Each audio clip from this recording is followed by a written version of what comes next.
Hi everyone. I have not been well for the past couple of months. So I didn't watch many things and didn't upload videos and all. But I did read a lot. Like when you are unwell, what do? You can read a lot. And so I finished 10 books in 2 months. Like last 2 months, January and February, I finished reading 10 books, and that is I am proud of that. Like it is very big of an achievement for me.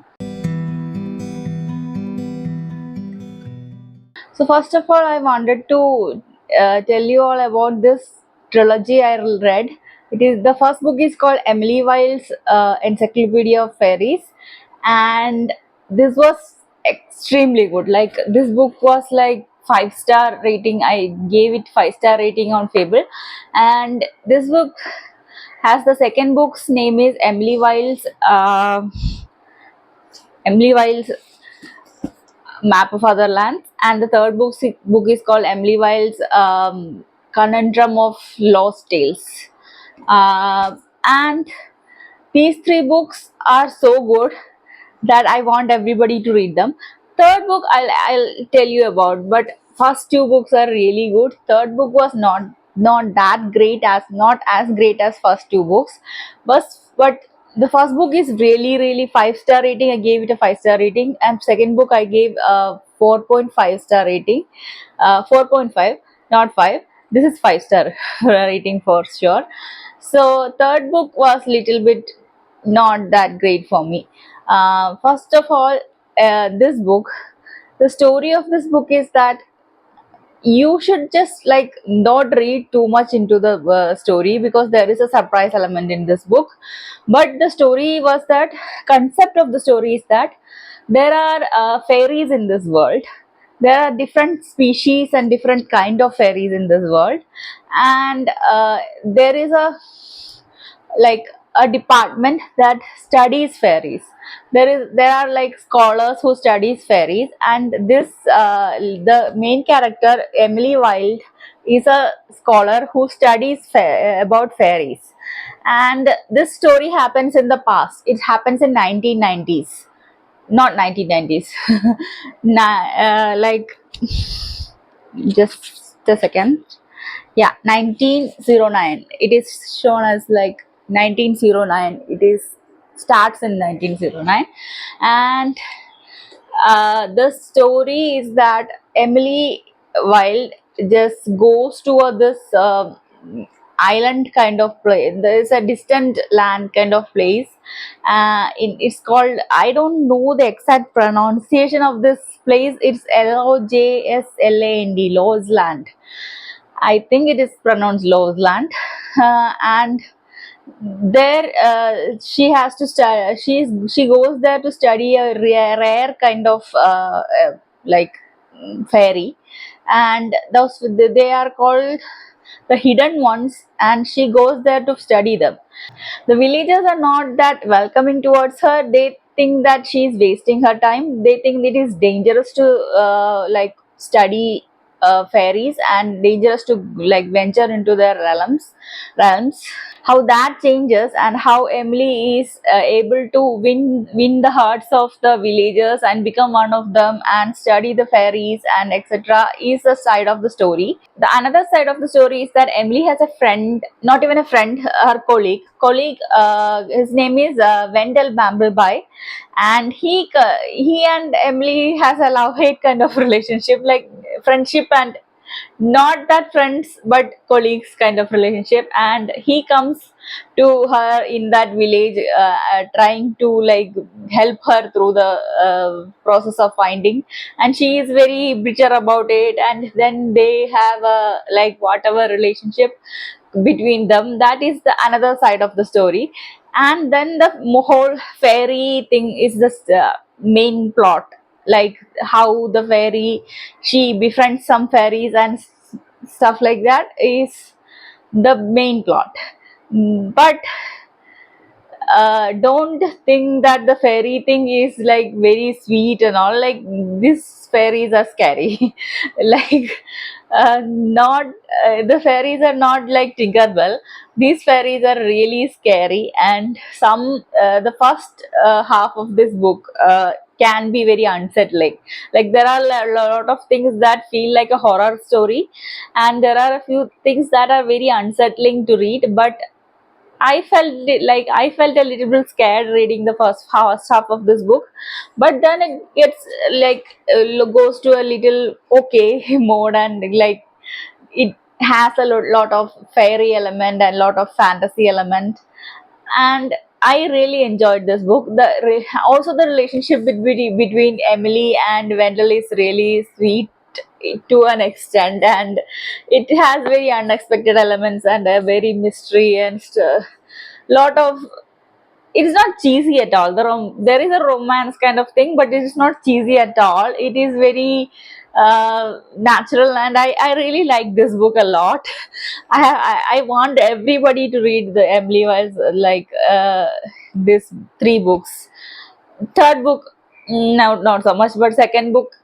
In the second book, Emily and Wendell goes to another place, and they have their own adventure there. That is the second book, and second book was okay, but first book was better. Second book was 4.5 stars. I liked it, but I didn't love it. Third book, it felt a little bit flat.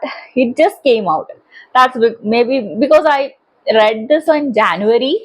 I didn't know that third book will be coming out. Then I read this first two in January, and then I found that the third book is coming out in February, and then I was waiting for it. Then February, I bought that book on my Kindle. I don't have the physical copy. I bought it on Kindle, and I read it, and I felt very disappointed that it didn't have that much. Because there was no interesting element in it. It was like reading a lot, like a final chapter. I usually don't like reading final chapters.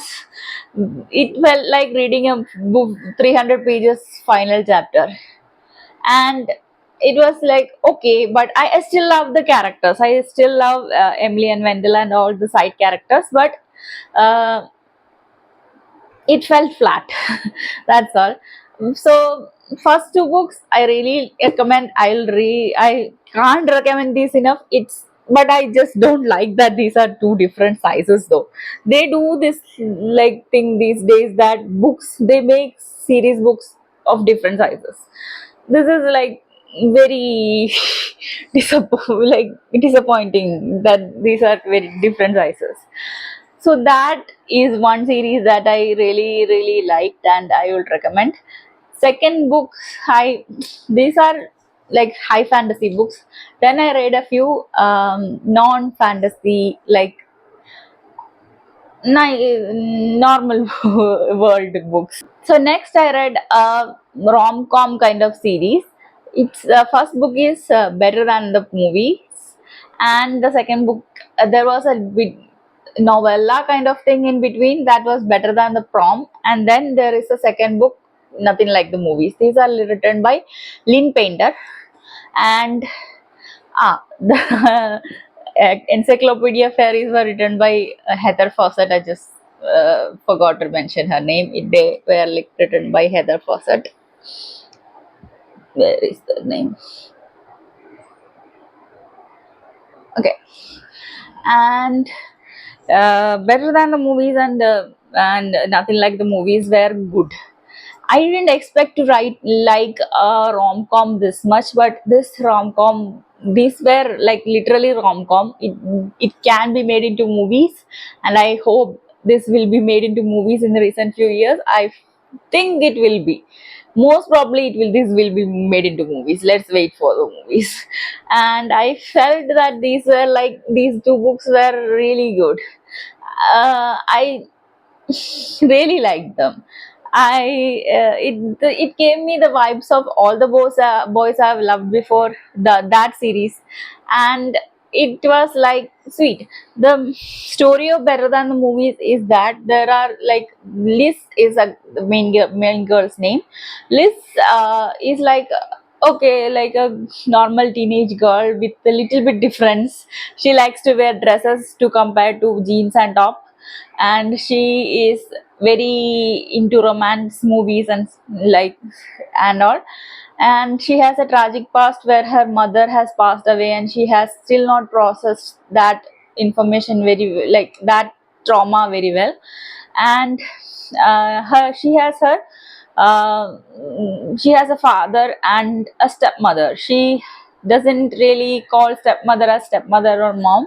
She addresses her by first name, and she has still not accepted that her mother has passed away, and she has not dealt with that. Then she has a neighbor's kid. His name is Wes. He is same age as her, and he goes to same high school as her, and they are like enemies. Like Wes like to not bully her, but pester her, like make her irritated a lot, and he tries to get her irritated all the time. So one day, Liz goes to school and finds that her old crush, when she was a kid, she had a crush on Mike, a boy named Michael. He has come back to their school, and Michael just still thinks of Liz as little Liz, like she's still a kid kind of. So she wants to make him understand that she is no longer a kid and she is like dateable age.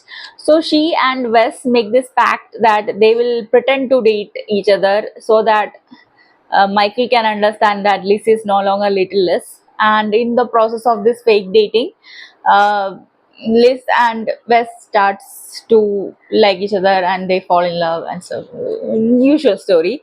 But still, this book is very good.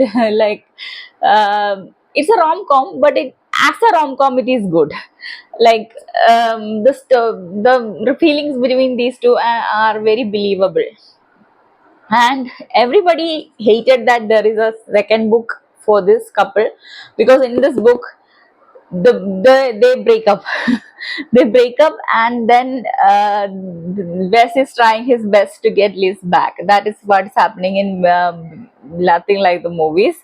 And the breakup was not necessary. I would say the second book she could have written about some another couple, like another couple, and could have achieved the same thing that she wanted to achieve through the second book. But I felt that I really liked this book because there was a lot of emotion in this book, and we root for these two characters because we love them a lot from the first book, I feel. So I felt that the second book was really needed, and not really needed, like this was really good. And because it was Wes and Liz, that's why we root for them that so much in the second book. So there was this novella also in this two book, so that becomes three, and then three, and so that becomes six book that I have read this far so far this year. Another book I read this year is named The Charmed List, and it was okay. Like the story was like the concept was really good. There is a magic element in this book, and the way the magic works in this world was really unique, and I liked the concept of it a lot. But the book was okay. It was written very childish manner, and I didn't like the way the characters behaved, and the main characters was extremely annoying because she was very childish. So that was okay, and that's one book that I read. So next book I read was Just for the Summer by Abby Jimenez. I liked that book. It was the story of Emily again, Emily and um Justin, and it was really different because they meet on Reddit. Like it's like very set in the present times kind of book, and so Emily and Justin like start talking, texting each other on Reddit because Justin posts a "Am I the asshole?" page post Like there is a page in Reddit that goes like, am I the asshole, like, and people post on that asking others if they are the asshole in a situation. And Justin post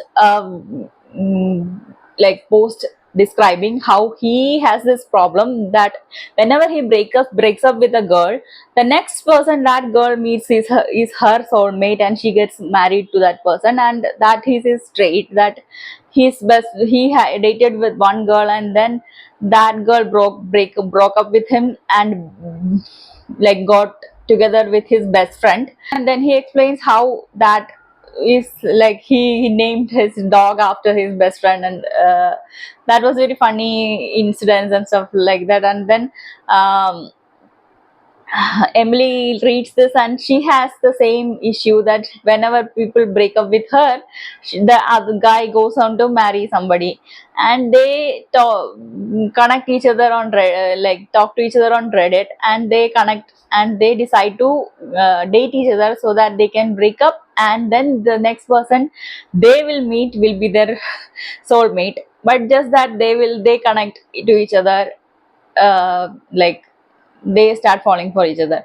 But even if the plot or the trope seems very cliche, the story is not cliche. It's very filled with very emotions, and like everything is different in this book. Like it's not at all tropey or cliched or anything. It is very unique. And their dates are unique. The way they talk to each other is very like full of chemistry, and like full of chemistry. And then there is a side plot going on with Emily and her mother. And Emily and her mother has very toxic relationship, and how she is dealing with that is a side stop. And it is extremely disturbing to read some of the things that Emily had to go through because of her mother. And that is uh, the story of Just for the Summer, and I liked this book. It was really good. Next book I read was named Excuse Me While I Ugly Cry by Zoya Godfrey.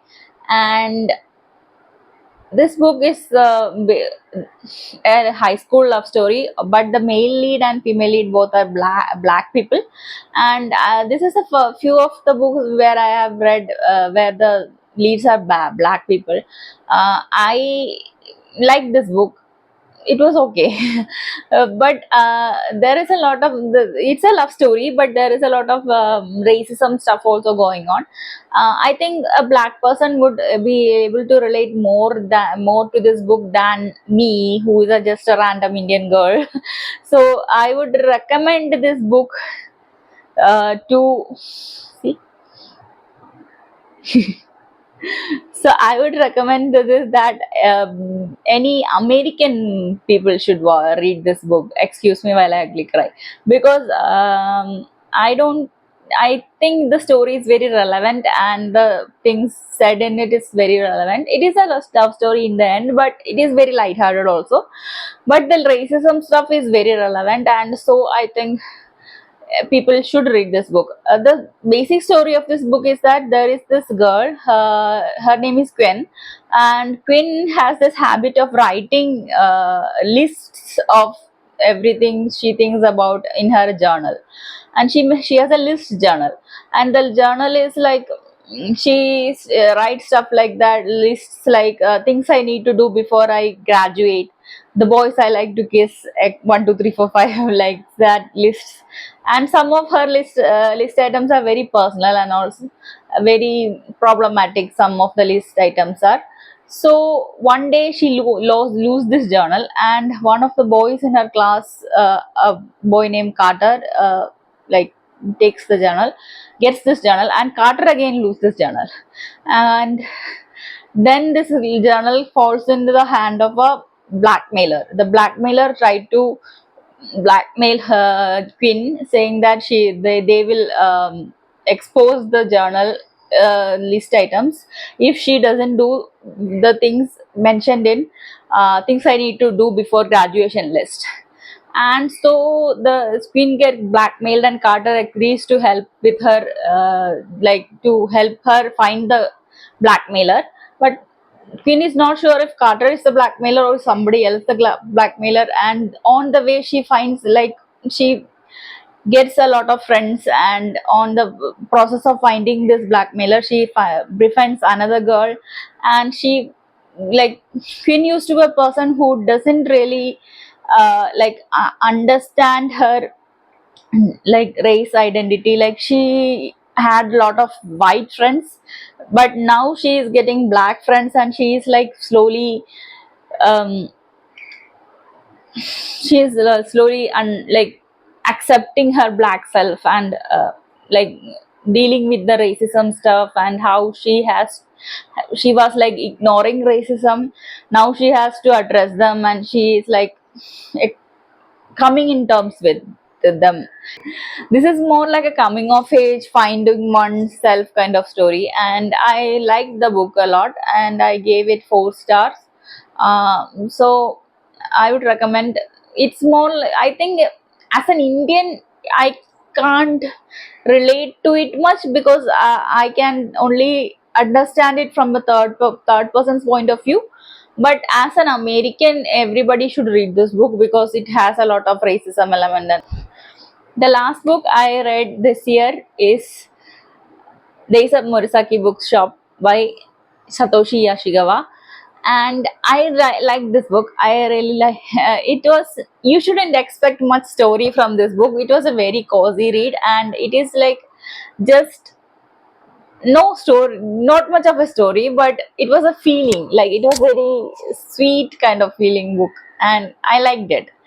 The only issue I found in this book was that the translator omitted the honorifics of every name. Like, when they call the name, usually Japanese name should be called with a san or chan, but in the translation they have omitted this honorifics, and they just address each other by their first name or last name, which I felt really odd, because usually when we not read, watch Japanese stuff, there is always people are talking to each other very politely, and I felt really odd that they are not calling each other san or chan. That's the translation issue, not a books issue.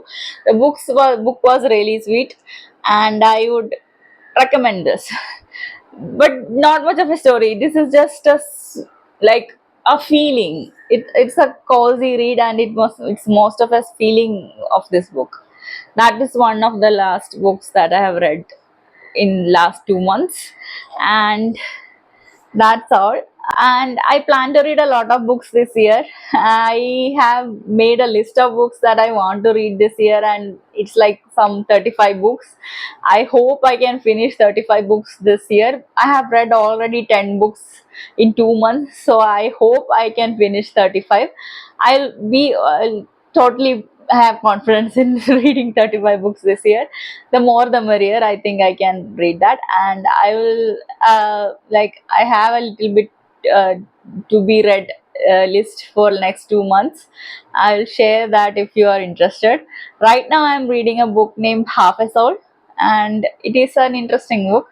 I'll talk about it late in some other video later. And that's all for now. I hope everybody please do read Emily Wilde's series. This, please, this is a really good book. So this is my top recommendation for this year, and that's all for today. Bye. Please like and subscribe. Bye.